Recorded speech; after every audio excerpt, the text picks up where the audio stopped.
ہمارے سامنے ایک معاشی مسئلہ آتا ہے کریڈٹ کارڈ کا. کریڈٹ کارڈ اور ڈیبٹ کارڈ، ان میں سے ایک سودی ہے اور ایک غیر سودی ہے. جو عام طور پہ جس کو کریڈٹ کارڈ کہا جاتا ہے اس کا استعمال ناجائز ہے، حرام ہے، سود ہے. وہ کریڈٹ کارڈ کیا ہے کہ ایک بندے کا کوئی اس کو بینک کارڈ جاری کرتا ہے، وہ اس کی بنیاد پر کسی بھی مارکیٹ سے جا کے بینک کو پیسے ادا کیے بغیر اپنی ضرورت کا 50,000 روپے، لاکھ روپے کی خریداری کر لیتا ہے جہاں پر کارڈ ایکسیپٹ کیے جاتے ہیں. اب اس کے اکاؤنٹ میں پیسے نہیں ہیں.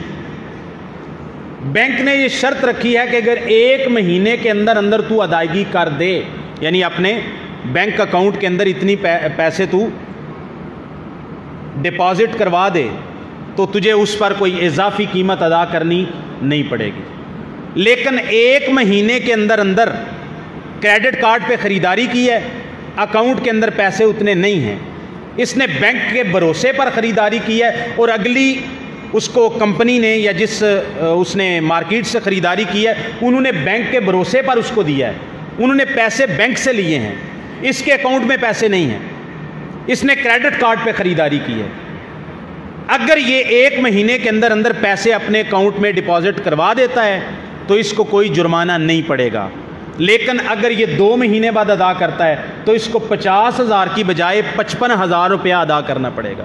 تو یہ جو 5,000 روپیہ بینک نے اوپر لیا کریڈٹ کارڈ کے اوپر، یہ کس عوض میں ہے؟ یہ خالص سود ہے، یہ خالص سود ہے. لہٰذا ایسا کریڈٹ کارڈ کا استعمال جائز نہیں ہے. ایک ہے ڈیبٹ کارڈ، وہ جائز ہے، اس میں کوئی قباحت نہیں ہے. ڈیبٹ کارڈ کے اندر یہ ہوتا ہے کہ ایک بندہ اس کے اکاؤنٹ میں پیسے ہیں اور وہ جا کے کسی بھی کمپنی سے وہ کارڈ کا استعمال کر کے وہاں سے خریداری کر لیتا ہے اور اس کے اکاؤنٹ میں پیسے ہیں، وہ اپنے پیسے ہی استعمال کرتا ہے.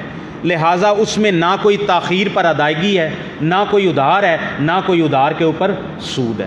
لہٰذا ڈیبٹ کارڈ کا آپ استعمال کر سکتے ہیں جس میں سود نہیں ہے، جس میں آپ اپنی رقم استعمال کرتے ہیں جو آپ کے اپنے اکاؤنٹ سے جا رہی ہے. لیکن کریڈٹ کارڈ کا آپ استعمال نہیں کر سکتے کیونکہ اس کے اندر سود ہے اور 1 مہینہ یا 1.5 مہینہ یا 2 مہینہ ادائیگی لیٹ کرتے ہیں تو وہ شرع سود کے مطابق آپ سے اس کا سود وصول کرتے ہیں.